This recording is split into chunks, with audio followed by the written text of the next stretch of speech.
Welcome to the Daily Commercial Forum. I'm your host, Sandy Moore. During the holidays, most of us are fully aware of the need of our local food pantries. However, we often forget that many people in our community have an urgent need for food throughout the entire year. Today, we will talk about how you can help your local food pantries and how you can get help if you need it. Our guests are Don Diamond, President of the Leesburg Food Bank, Everett Bass, the Director of the House of Hope, and Bob King, the head volunteer of St. Paul's Food Pantry. Welcome, everyone. Thank you. Well, I appreciate you all being here and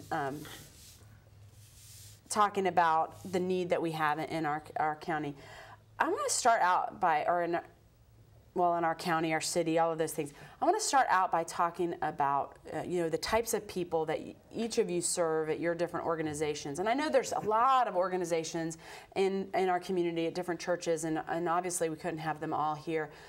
But let's talk about the ones that you have. What types of people do you see that come through and that need your services? Let's start down with you, Bob. Well, we have all ages. We find occasionally we get 3 generations: the grandmother, the mother, and the child, and their grandmothers in some cases raising their children and also their grandchildren, because their own children have taken off and left them with the responsibility. So we find it's a very wide range of people. And would that be about the same? That more or less goes along with us too. I have one elderly lady that's in her 90s that she has come to the food bank, her kids come to the food bank, her grandchildren, and now her great-grandchildren. And she's helped raise most of the families. And then we have people coming, high school children that have no home, coming for food. Wow. They don't have any parents to live with or anything, and now they're out on the street but still attending school. Have one young gentleman that was working, and he could manage to pay his rent, but he couldn't manage to buy enough food to keep going at the same time. Now, are most of the people that you serve homeless people?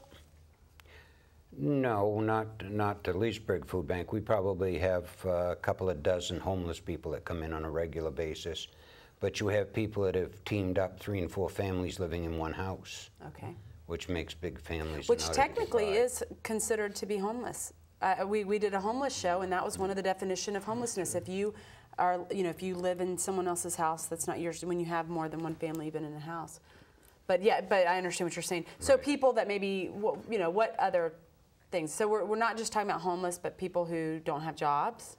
Right. People that don't have jobs. Unemployed. People that are on low income. SSI, Social Security, that don't make enough to pay rent and pay medical bills and still have something left to buy food with. We have basically the same thing. It's both male and female.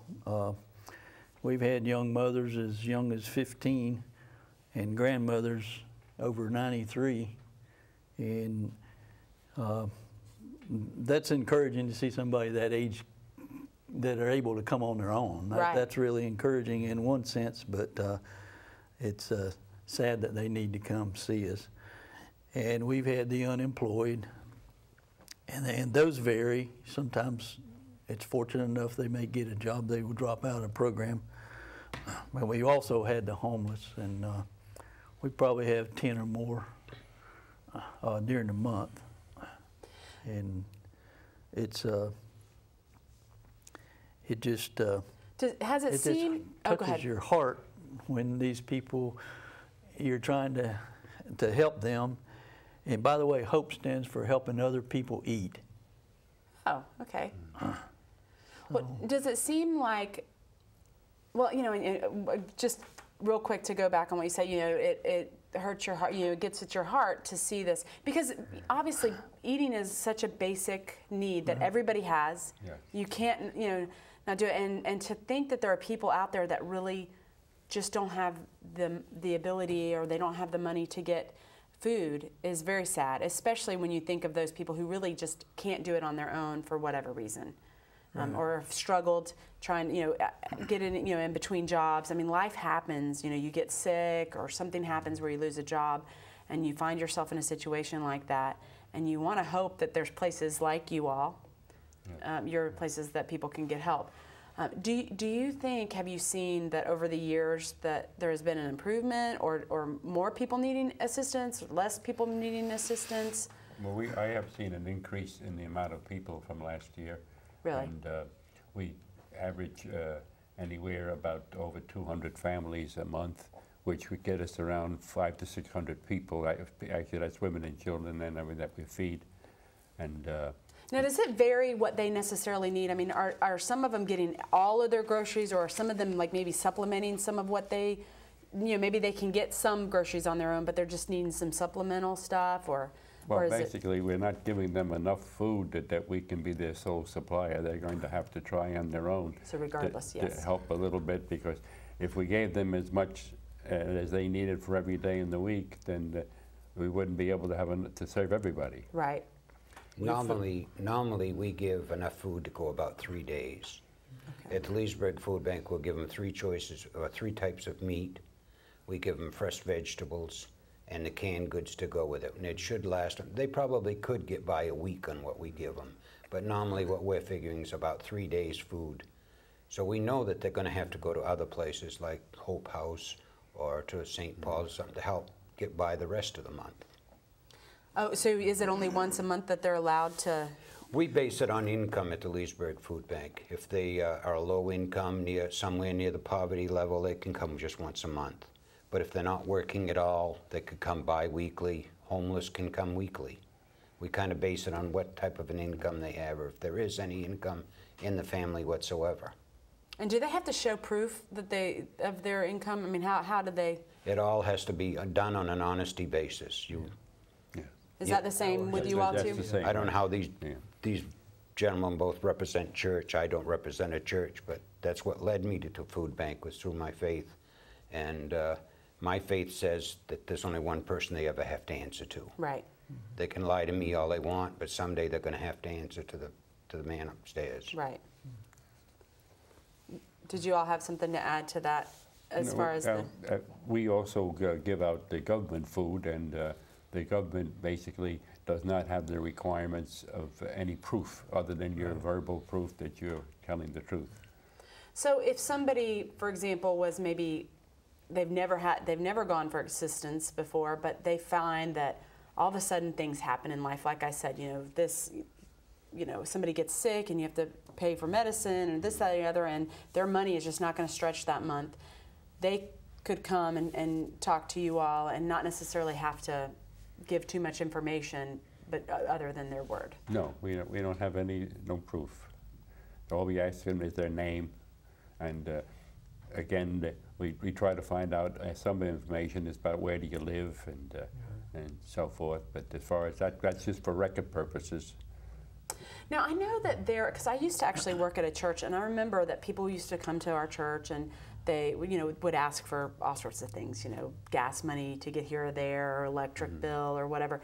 And we would suggest that they go to another organization. I can't even think of the name of it now, because to keep track. So we would give money for that type of things to this particular organization to keep track, so that we weren't necessarily having someone come to our church, get $40, go to this church, get $40 with the same story necessarily.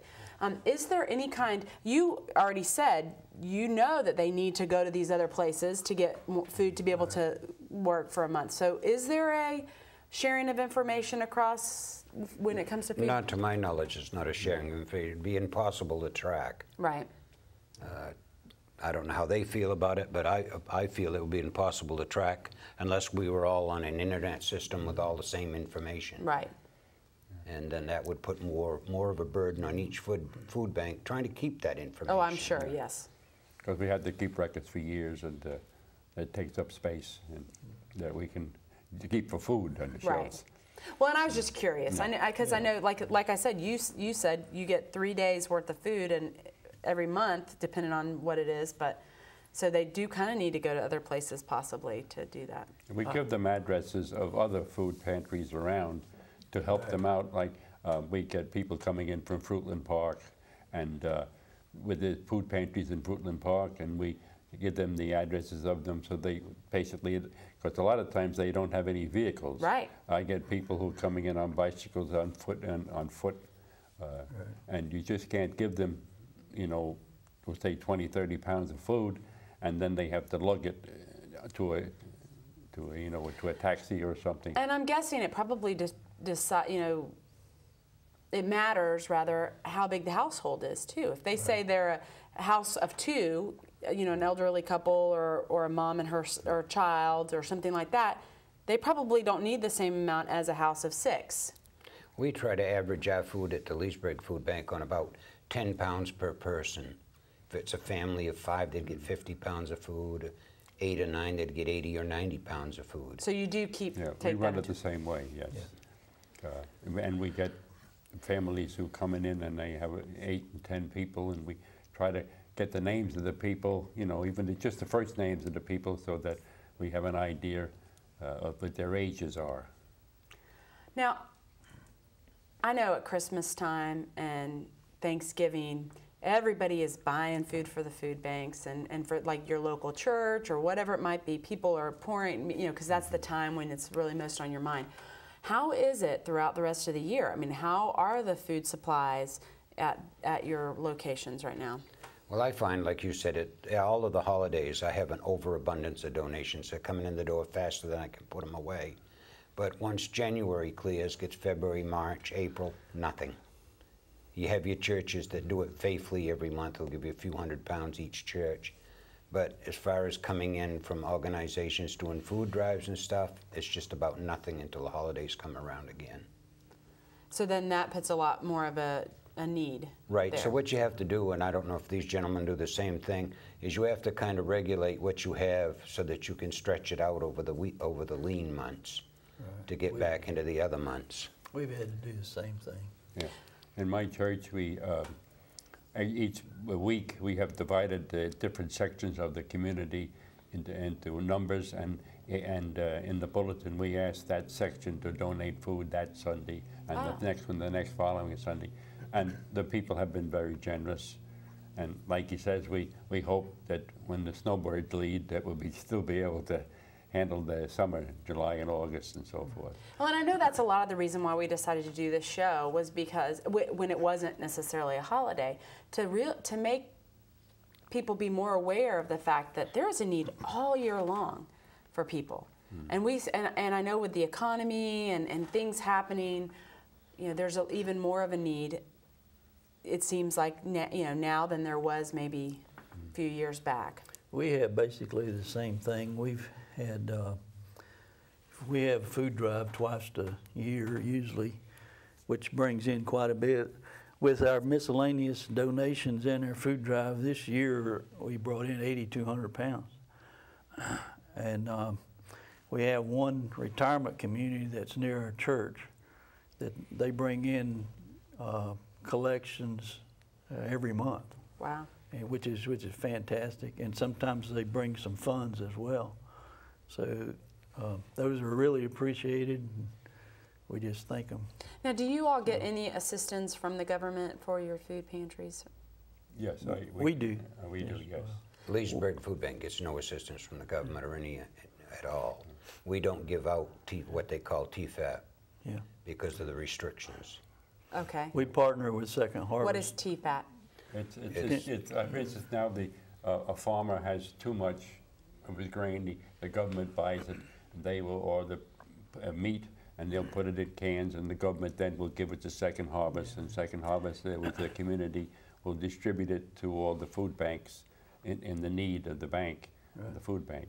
And TFAP stands for Temporary Emergency Food Program. Oh, okay. It's a USDA entity. We are inspected each year to make sure we comply to the rules of the government. So then you mentioned, well, and actually you said 2 food drives a year. I know you said something once a month, and you said you get your most of the stuff during the thing. Where do you get, other than also trying to just spread out the thing, what other kind of I don't know if we should put in a plug for somebody, but if it wasn't for public supermarkets, at times I might have to close. Yeah. Really? I get great donations from Publix Food Market. They called me up about 2 years ago and asked me if I would coordinate Lake County food drive. And what they do is they send up all the food usually about a week before the holiday and then the final week after the holiday. And all of the food banks that they've given me the names of that request the food, I call them up, they meet me at the store, we divide it up. Wow. And I found that, like last month, I got 9,000 pounds of food from Publix alone. Very good. Now, But we give out an average at the Leesburg Food Bank, we give out an average of 1,500 pounds of food a day. well, and you mentioned meat. Do you all give meat at your food pantries Yes, too? we have meat. Because when I know whenever we're asked to donate food, it's never that we're asked to donate meat. So you obviously have to buy that. So Right. you're looking for monetary donations as Yes. well as Right, just regular Right, you have food. to pay your light bill, you have to pay your phone bill, and the balance of it you use to buy produce, meat, whatever extra you can. And there's times when it gets real lean that they'll probably agree with me that you have to go out and buy canned goods. Right. Because you just don't get certain type of canned goods donated. Like right now, I know a can of fruit is running very expensive. So people aren't donating fruit. Over a dollar. If we want to give out fruit, we've got to go buy it. Do you find that also? Yes, Yeah. we find that Okay. they're eating more vegetables and they're giving us more canned vegetables than they are Right. than items. And then once in a while we get like we think peanut butter and jelly is a good source, but there are occasions when we get no peanut butter because the price goes up, and then we have to go out and purchase it ourselves. Well, and I know, and I almost feel horrible for saying this, but I know like when my kids have to do a food drive or do a food drive rather for their school, and they want to bring, and they're trying to, first we get, go get stuff, but a lot of times I'll give them the things that, that we don't eat very much of, so I know that it's probably, slim pickings sometimes with that, like how many kidney beans can you give out in a, to a thing, but so really we want to think about that if we're trying to donate, getting some of that everybody would like, not just the stuff that you wouldn't eat at your Yes, house. they also should look at the expiration dates on the items that they give us, because sometimes, like you say, if people will put it on the shelf and it sits there, and we find when we get it, then we have to throw it away because it's past the expiration Right. date. And I don't know that I've ever looked at that, so that's probably something I do need to look at when we're giving out this stuff. I had a jar of peanut butter today that was outdated in '99, got donated. Oh, wow. It's been sitting in that cupboard probably for 13 years. Yeah. And they don't, That's too I'm not far. faulting them, but they just don't bother to check dates before they donate I wouldn't it. have thought of it. Yeah. And without him saying that, that would not have been something I thought of. Do you get donations from restaurants or anything like that, do you find? I don't have any restaurants that donate in Leesburg, but we do get food from other sources. Like you said, Publix and Save a Lot, we get help from them, and we also get food from the local bakeries if they have extras and so forth. So now, in addition to needing, obviously, monetary donations, food donations, do you need help in other ways? Like if somebody's looking at this and going, you know what, I really want to help. I mean, do you take volunteers? Do you need volunteers for any of your, I don't know, do you have to be a member of your church in order to volunteer? In our condition, you have to be a member of the church, and I have around 50 volunteers. Wow. And we use about 15 a week through the open days that we're open 3 days a week. I have a couple that aren't members, but they've been there since before I was director, and they're terrific. I have about 16 volunteers. I use about 8 on each day, and that sounds like a lot, but then the process that we use for preparation and what have you, I need them. So what are they doing? They are really fantastic about service, and they want to serve, and they're eager to do it. Give me an idea of maybe what your volunteers would be doing in a day. We provide food pre-packaged, except for meats. It's pre-packaged for a family to 1 to 4, and then families of 5 or more. And we put together the items for them. We don't have the space nor the luxury for them to shop. Right. And we try to put together items that that go with each other, sauce and spaghetti, Right. or you know, You got some pasta spaghetti sauce and, here, but nothing you know, to put it on. Yeah, we try to coordinate that. Have some women that, you know, they know how to cook, so they know They what put together needs to some be. meals, maybe. Yes. We give a And, variety of food. Very Right. good. I buy a lot of my stuff from Cisco Okay. in bulk. Like I buy all Great Northern beans, and we break them down into 1 pound packages. We buy all our rice bulk. We break that down into packages.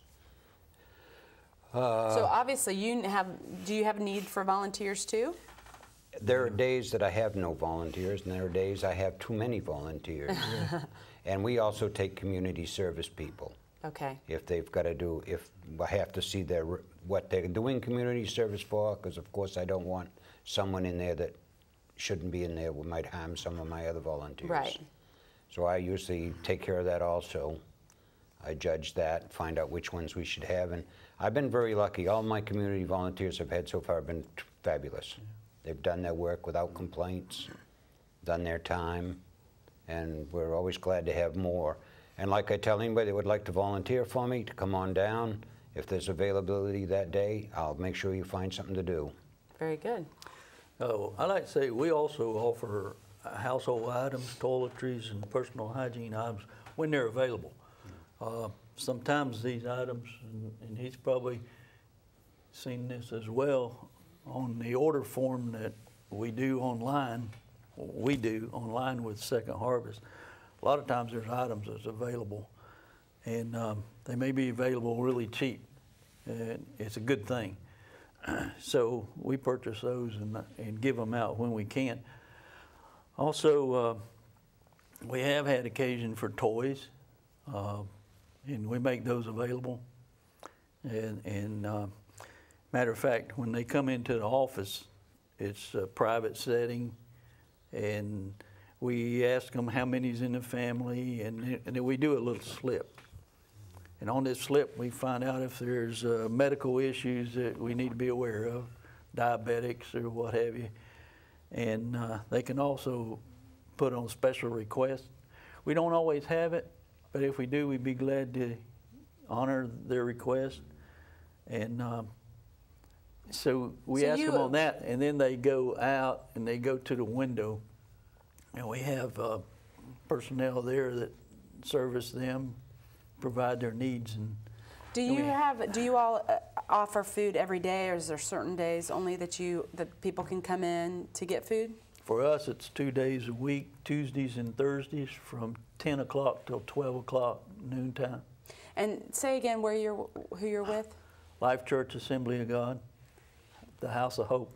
And what about you, I'm Bob? at St. Paul's in Leesburg. And do you all offer assistance every day, or? No, it's 3 days a week at the present time, Monday, Wednesdays, and Fridays from 9 to 12. And we assist people that way, and hope that they come at that time. Winston, it's surprising, though, a lot of them are walking in the door at 5 to 12. Oh, wow, yeah. And we don't get out until 12:30, 1 o'clock sometimes. Right. Well, if they're trying to come during lunch hour. We're open Monday through Friday from 10 to 12. We service 35 families a day. If we're done with 35 families by 11:30, then we're closed. Then you're done. So we do about 175 families a week. Wow. 175 families a week. That's a week. lot of families. And Yes. do you all have numbers on how many you serve? Well, as they say, we serve about 200 families. That's right, you did say a that. month. I apologize, yes. We're In somewhere. 2011, we served about 200 a month on the average. This past year, we were up to 270. Wow. Toward the end of the year was fantastic. Our greatest day for 2 hours was 64 clients, and that was in. So now, do you think that that's because the need has gone up, or do you think it's the fact that they've figured out where you are now?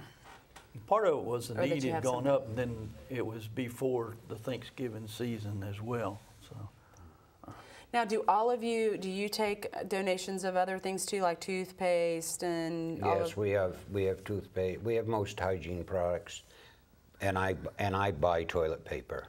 yeah, Every family needs toilet paper. I do have it on hand all the time. But some of the other items like shampoo, shaving cream, deodorant and stuff, it's what's donated. Right. Yeah. What we would like is people go on vacation and they go to these hotels and motels all over the place and they collect these little samples. We'd like them to bring the samples to us so that we can distribute them to people. Oh, that's a great idea. I get a lot of that too. And I also bought a lot of bar soap, so if anybody needs a bar of soap, we always have that available. They have to ask for it. And last year, about 6 months ago, I partnered up with the South Lake Animal League, and now we have a pet pantry where people can get dog food and cat food. Wow. And they bring it up to me from South Lake Animal League, and I have that to distribute to them. So Very if anybody, good. their pets don't have to go without food anymore. Now, what if people come in, they have other needs, like, for example, the utility and things like, do you have resources that you can help them to figure out a place where they can go and get their utilities, help with their utilities, or housing assistance, or even job assistance, trying to figure that out? Well, St. Paul's has a Catholic Charities in which the person can register to come in and fill out the information, and they get a financial assistance. They'll pay. We don't give them any money. We pay the bill. Okay. Yeah. So if somebody comes on hard times, that can happen too. Yes. It's the same way here. We will only pay if we write them a check directly to the light company or to whatever it's needed for. We will provide up to 3 nights lodging if they're really down and out, got children, don't have a place to stay. We can furnish them up to 3 nights lodging, but we'll go pay for that lodging. Right. You're not going to just give them money No. to do it.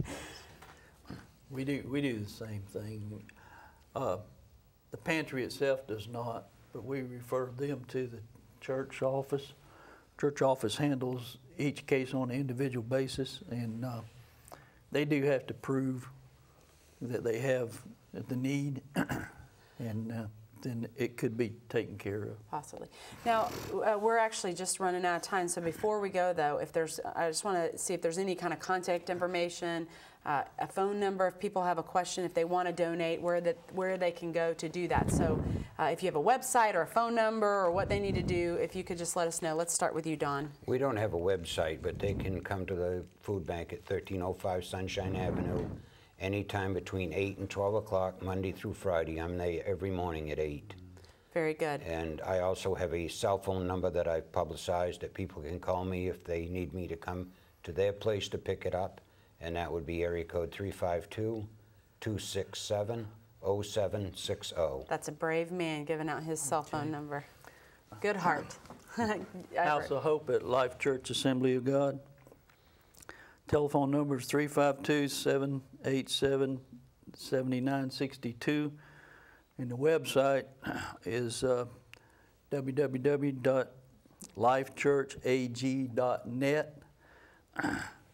And we're located on 4001 Pixiola Road. Very good. And We're located across the street from St. Paul's Catholic Church. It's on Sunshine Street, 1330. And telephone number would be 9 to 12, Monday, Wednesdays, and Friday, would be 787-3012. well, gentlemen, thank you so much for being here. And I really hope that people are watching this and they can realize that the need is all year round. And hopefully they'll come and donate. And then if there's somebody that needs assistance, they'll know where to come. So thank you for being here. Okay. Thank you for having us. you.